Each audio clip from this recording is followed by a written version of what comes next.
Gospel according to John.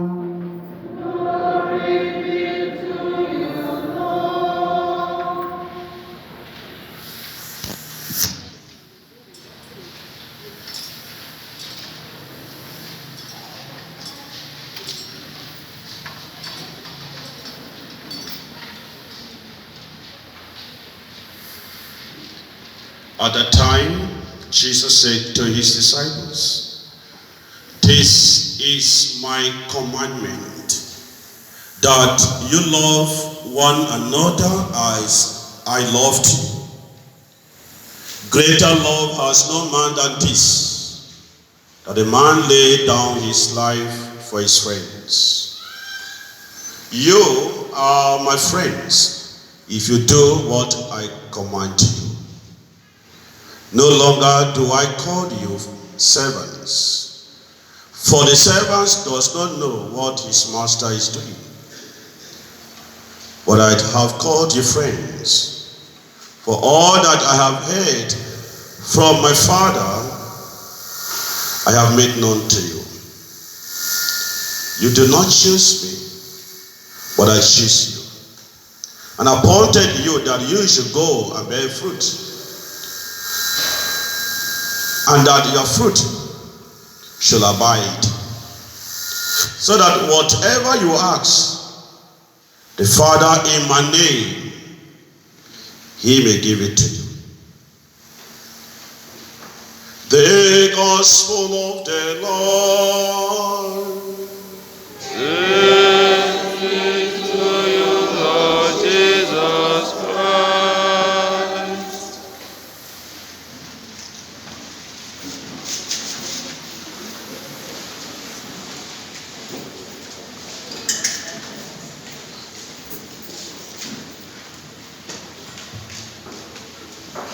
I welcome you once again to this quasi-parish, Holy Trinity quasi-parish, Beragidi. And today we are here as witnesses to what God is about to do in the lives of Martina and James.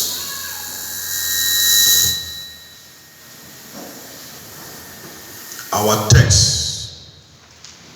is taken from John Gospel, chapter 15.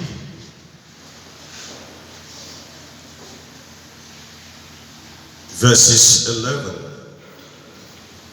to 17.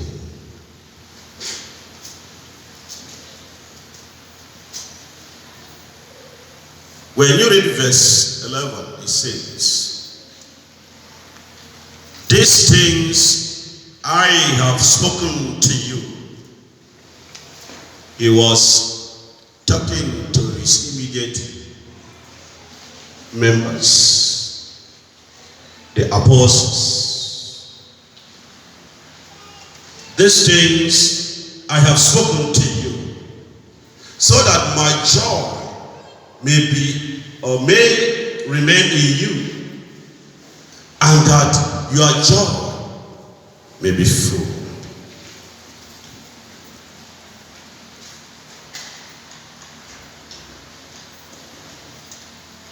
He was in the upper room. Jesus was in the upper room, talking to his immediate minister, like his apostles. That is the immediate context of this text, background to this text. Today, by extended context, is talking to us.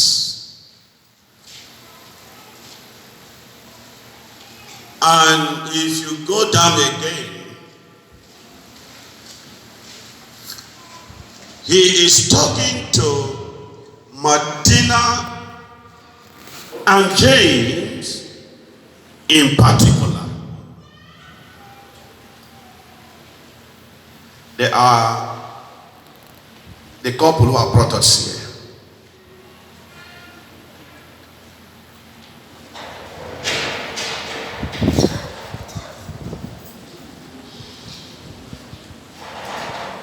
verse 1 of John Gospel chapter 15. He said, I am the vine, you are the branches. Cut off from me, can do nothing. In other words, the apostles must abide in him for them to be happy, for them to be joyous. The happiness he offers is not the happiness that the world gives.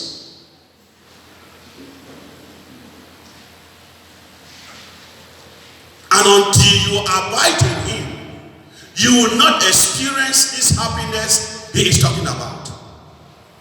Happiness does not consist in wealth. Hear me.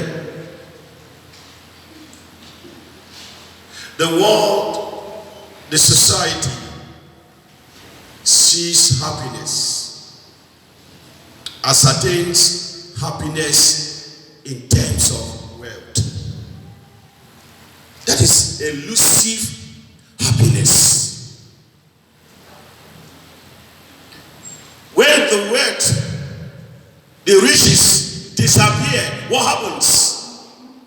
You become as miserable as you can take.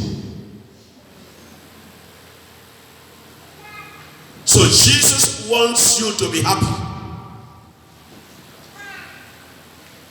If your happiness is founded, rooted in God, in Jesus, in the midst of plenty, you'll be happy. In the midst of scarcity, you'll be happy. You will have contentment. Jesus said, these things I have spoken to you, so that my joy may remain in you, and that your joy may be full. If you don't anchor your happiness on God, your joy will not be full. Your joy will be half. It's simple logic. If your happiness is rooted in God, your joy will be full. If your happiness is not rooted in God, your joy will be half. If your happiness is rooted in Martina, when Martina is not there, you will not be happy. If your happiness is rooted, built upon James, when James is not there, you will not be happy. James can add to your happiness. Martina can add to your happiness. Martina is not the source of your happiness. James is not the source of your happiness. The source of your happiness is divine. The source of the happiness is Jesus.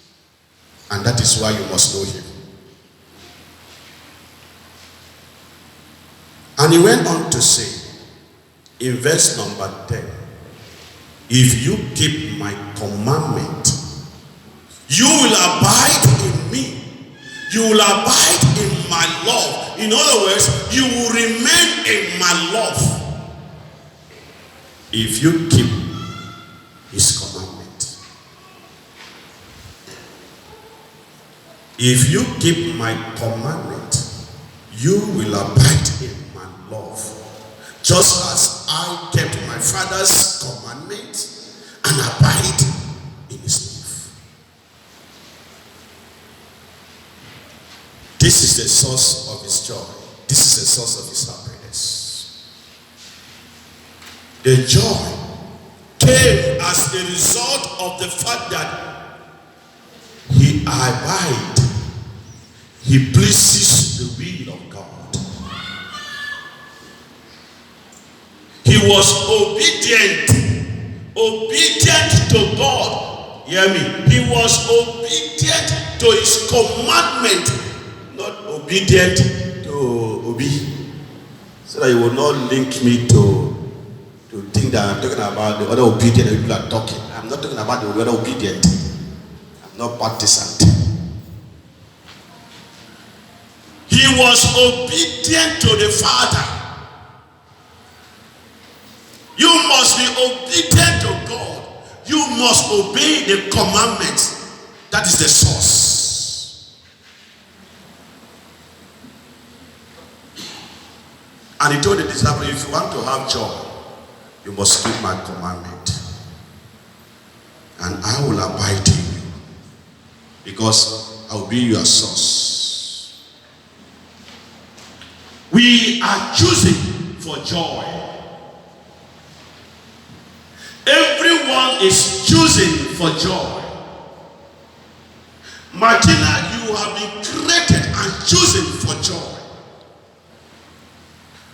James, you have been created, chosen for joy. Christians have been chosen for joy. When you keep the commandments of God, you have joy. Hear me quickly.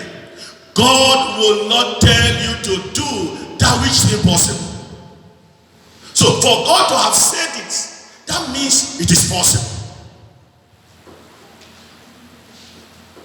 He will give you the grace.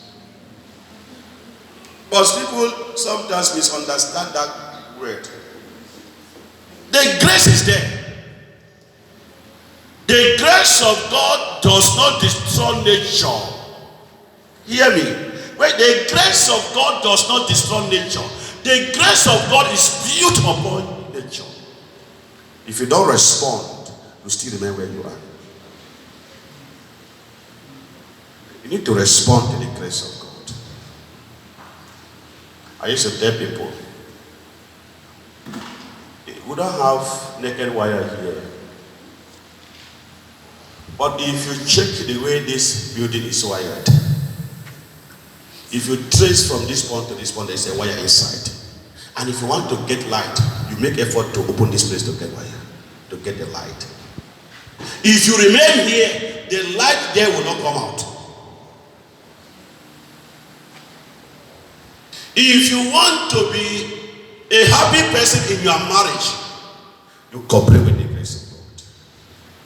The grace of God will be there. Of course, there's something about this marriage. There's the grace you receive, the sacrament offers you, confess grace upon you. So don't tell me it is in my nature to cheat. It is in my nature to be angry. It is in my nature to be, arrogant.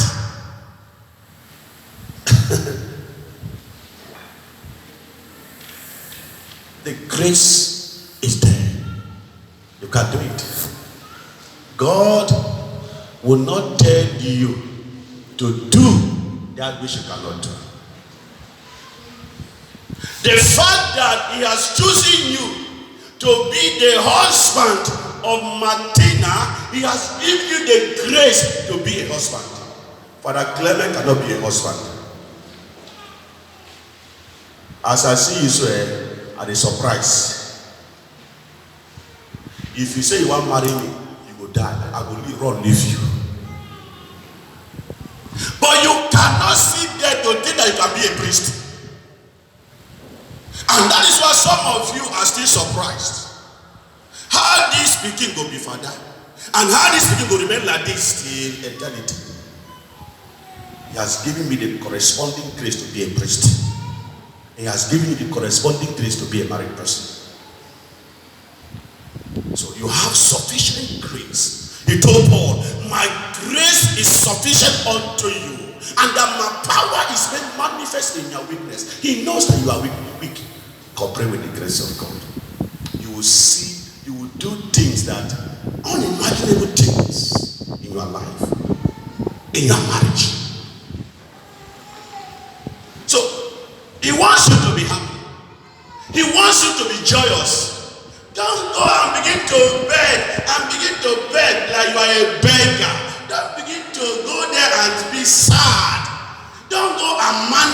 your marriage. Many of you are managers of marriage. It's not the mind of God.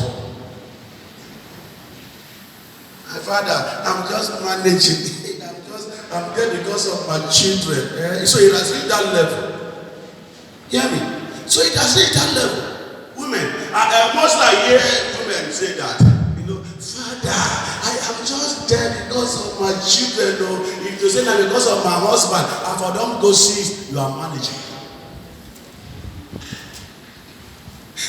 Father, I'm just allowing my wife to stay because I want her to be the mother. If she goes now, I don't know how I'm going to. So you are giving the woman because of your children. Hey, there is something wrong somewhere. You are not appropriating the grace of God. The grace of God is sufficient. Is there?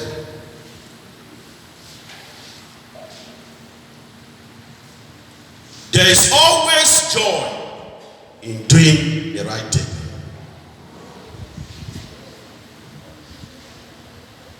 There is always joy in doing the right thing.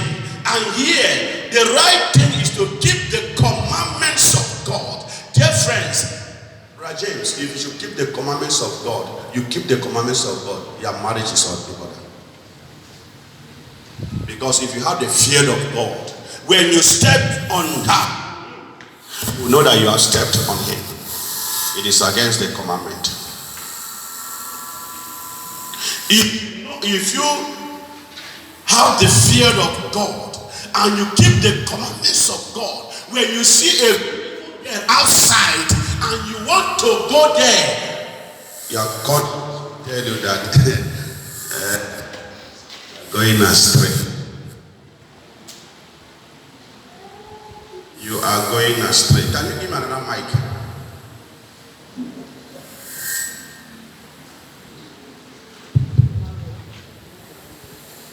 When you want to raise your hand, when you want to beat her, you want to change her into a punching bag in the house. When you have the fear of God, you will know that she is not an object. She is a subject. She's a woman being created in the image and likeness of God, just like you. No, the problem we have is this. Hear me. The day you will start beating her, you have reduced her from subject, a human being, to an object. And then you can use anything on her. You can raise her hand, you can slap her, you can any available object, you can use it on her. Because she's no longer by your standard, she's no longer a human being. And that is why you see men beating their wives, hitting their wives, kicking them even when they are pregnant. You can starve them, there is no food, you are not bothered whether she eats or not. Nothing. In as much as you are concerned, she's no longer a human being. She's just there. And you now take joy, solace in someone's house or someone else's house. So that is the source. If you keep the commandments of God, the day you want to cheat on her, your conscience will speak to you. The day you want to cheat on him, your conscience will speak to you. The day you don't cook for your husband, your conscience will speak to you. God will tell you that what you are doing is evil. That is a summary. By the time you see how you fix those nails, I am not against them. But let me not hear that. After now, James will call them and say, Father, even to cook said that trouble. Because some of you, this thing you are fixing, this thing you are fixing, so it don't cause you trouble. To cook, that trouble. Now your house have the cook. House that one don't even know how to cook. Now your house have the cook for your husband. And tomorrow when your husband goes see another food that is cooked by a woman, not house help, you can conclude. I am not there. You can conclude. The day you cross your leg, you don't want to cook. You want your husband to do everything for you because you don't want your color to change. You don't want wrinkles on. I'm not saying you should have wrinkles. But when the time comes, you will have. We can't change nature. So, James, keep the commandments. Martina, keep the commandments. The grace of God will be there. So this is keep my commandment. And the commandment here, the summary of it, is to love God and love your neighbor the way he loved, not the way you love. Here, this one in John chapter 15, the commandment here is a command. You are the one that preached this reading. I'm not the one. I'm doing the application. We give you the privilege to pick your readings according to your situation, right? The Matthew chapter 15, the law in Matthew chapter 15 is a command. So God is commanding you to love James the way he loved, not the way you want to love, the way God loves, and he loves unconditionally. In good times, in bad times. Whether James tomorrow is incapacitated, you will still love James. Whether tomorrow something happens to her, you will still love Martina. Love is the gateway to other things. The gateway to children. The gateway to procreation and education of children. Love is the center. If you love her, if anything happens in your marriage, love controls you. If you don't love her, if tomorrow she tells you that pregnancy is not coming full, like your mother-in-law and others will be expecting, Martina, what is happening now? We are not seeing something coming up. Hey, Martina, what is happening? And you say, you will go. There's no love. There's no love. I will tell you the hymn of love. 1 Corinthians chapter 13, verse number 4, down to 8. You see the hymn of love, and you pick that. You pick that. In my second reading, so you pick that love. In good times, in bad times, you love. Very soon you are going to say it here. Whether James is incapacitated, money is no longer coming out, you still love James for better, for worse. Tomorrow, if anything happens to her, you stand by her. Don't tell me there is this mentality men have. Don't tell me I can substitute her. You will now remember that your old-time friend, that your friend. I mean, after some months or years, nothing is happening, or she has not met your expectations. You will now begin to flash back. You begin to think that your old friend that is Nukele. And you begin to look for the number of that your old friend. You begin to look for that man where they tell you, say, I be want marry you. I be want marry you. Because for you, the expectations are not met. What? And of course, let me tell you something. You are going to miss surprises. Hear me. Look at the time. You are going to miss surprises. You know, there are certain things about Martina that you have not known. James, there are certain things about Martina that you have not known. There are certain things about James that you have not discovered. Now that you are entering the house, the true picture, the true masquerade, the masquerade will unmask itself. Now there the journey begins. But I pray God will give you the grace. Love is, Christianity is based on love. Human relationships that are true and enduring find their bond in the action of love. When you see your sponsor, now you go pick them. I don't know how old they are in that marriage. What has kept them there is love. Whether begin day or begin not day, is love. If you see people who have celebrated 50 or 20 or 25 years or silver jubilee or maybe silver this and that of marriage anniversary and not shame is love. And if they should tell you their stories, some of them have passed through fire, water, and the like, but love has kept them together. Love unconditionally.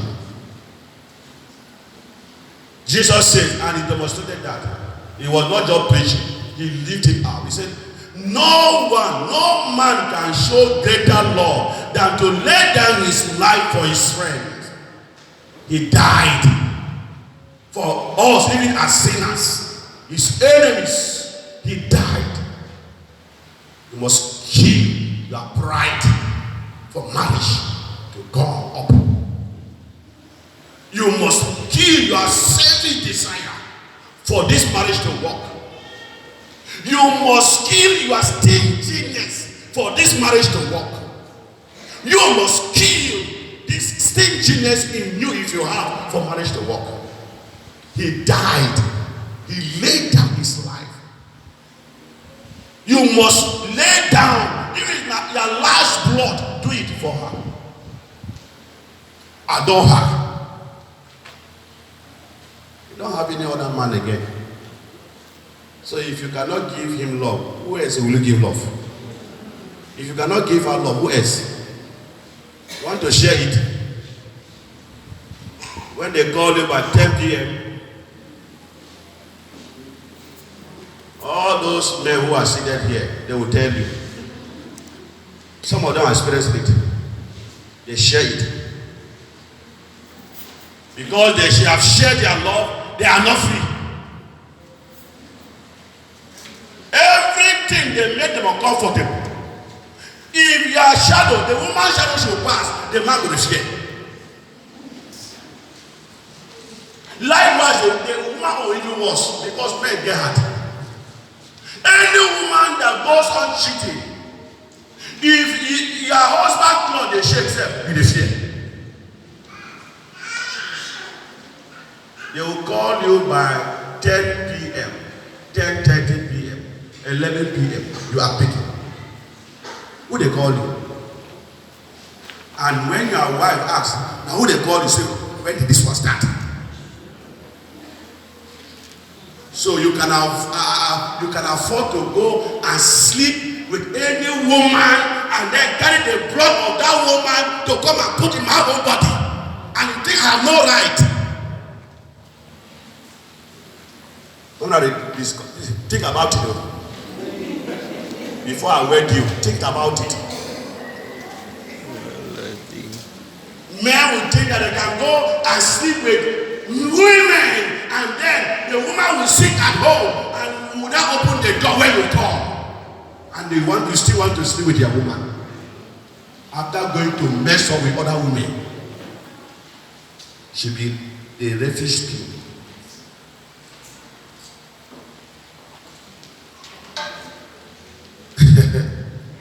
There is God.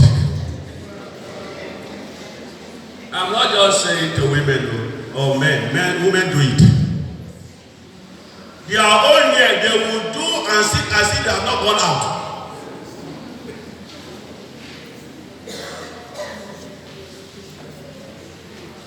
When you keep his commandment,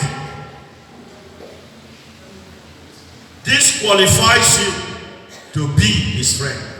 Say, you will not be his friend. You will no longer be his servant. Here they put his servant. You will no longer be his slave. You will be his friend. Because he has revealed everything about the Father to you. He calls us to be his friends.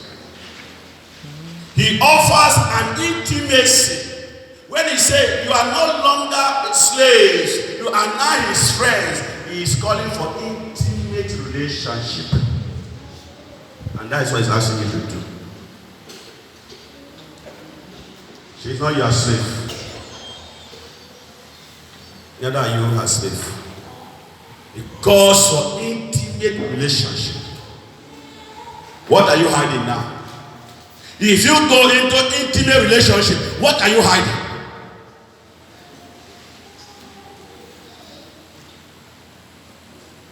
Martina, you be woman. Why women they hide? The salary they hide. Everything they hide. And I ask you, let me ask you again, perhaps you give me an answer. If you are so intimate and you are so close, you have seen each other nakedness, what is that making you to hide? How much is your salary? I don't know. Why would your wife not know the amount of money you receive at the end of the month? What are you hiding? Why are you hiding? Your salary, your husband does not know. Your salary, your wife does not know. But somebody else, somebody out there knows.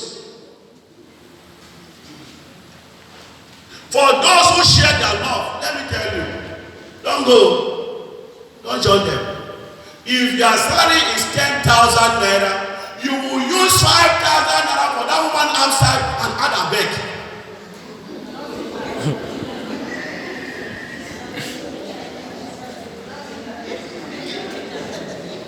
No man here who keeps a woman out there and gives that woman, if his salary is 10,000 naira and gives the woman 5,000 naira and they will not beg.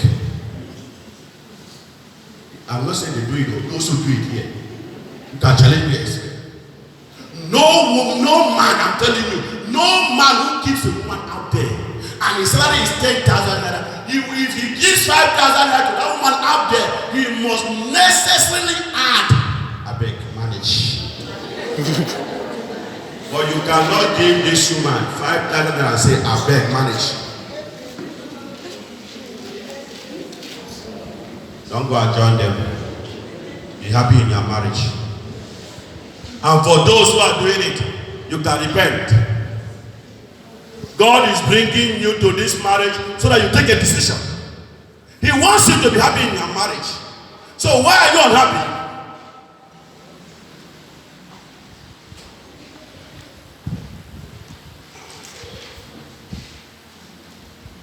He calls us to be partners. When he says, you are no longer slaves, you are friends. He wants intimate relationship. He wants us to be partner or partners. And that is what we should be. You are not partners. Not partners in evil. Husband and wife are not partners. You are not strangers.